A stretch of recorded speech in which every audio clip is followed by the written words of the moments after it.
السلام علیکم ورحمۃ اللہ وبرکاتہ۔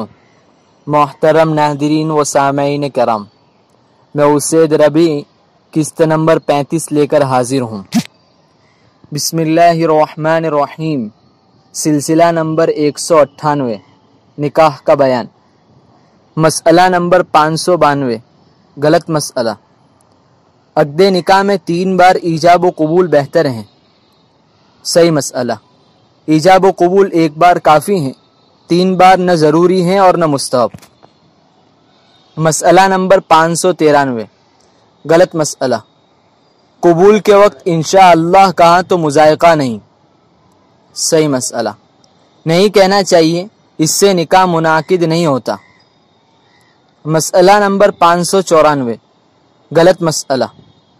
نکاح پڑھاتے وقت غلطی سے لڑکی یا اس کے والد کا نام بدل گیا تو حرج نہیں۔ صحیح مسئلہ۔ یہ نکاح درست نہیں ہوا، دوبارہ صحیح نام کے ساتھ نکاح پڑھانا ضروری ہوگا۔ البتہ اگر لڑکی مجلس عقد میں موجود ہو اور اس کی طرف اشارہ کر کے نکاح کیا ہے تو پھر نام کی غلطی کا اعتبار نہیں ہوگا، نکاح صحیح ہو جائے گا۔ سلسلہ نمبر 199، نکاح کا بیان۔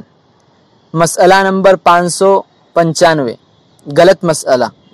اجتماعی نکاح میں نکاح خواہ نے، جو کہ دلہنوں کا وکیل تھا، غلطی سے زید کا نکاح بجائے آسیہ کے سلمہ سے اور خالد کا بجائے سلمہ کے آسیہ سے کر دیا تو نکاح ہو گیا اور یہ غلطی معاف ہے۔ صحیح مسئلہ۔ وکیل کو بلا اجازت ایسی تبدیلی کا اختیار نہیں رہتا، اس لیے یہ نکاح درست نہیں ہوا، دوبارہ صحیح طریقے سے نکاح کیا جائے۔ مسئلہ نمبر 596، غلط مسئلہ۔ ماہ محرم میں نکاح کرنا مکروہ و باعث نحوست ہے۔ صحیح مسئلہ۔ نکاح کے لحاظ سے ہر مہینہ برابر ہیں، کسی بھی مہینے میں قباحت نہیں۔ ماہ محرم نے نکاح کو نامبارک سمجھنا سخت گناہ اور اسلامی عقائد کے خلاف ہے۔ نبی کریم صلی اللہ علیہ وسلم کا نکاح حضرت خدیجہ رضی اللہ تعالی عنہا کے ساتھ ماہ محرم میں ہوا تھا۔ مسئلہ نمبر 597، غلط مسئلہ۔ شادی کی سالگرہ منانا بہتر ہے کہ یہ اظہار تعلق کا ذریعہ ہے۔ صحیح مسئلہ۔ شادی کی سالگرہ منانا اسلامی چیز نہیں، یہ غیروں کی ایجاد کردہ رسم ہے، اس سے احتراز لازم ہے۔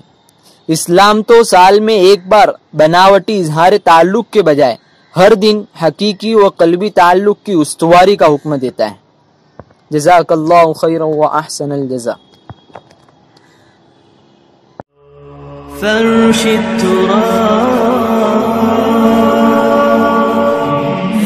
التراب يضمني وهو غطاء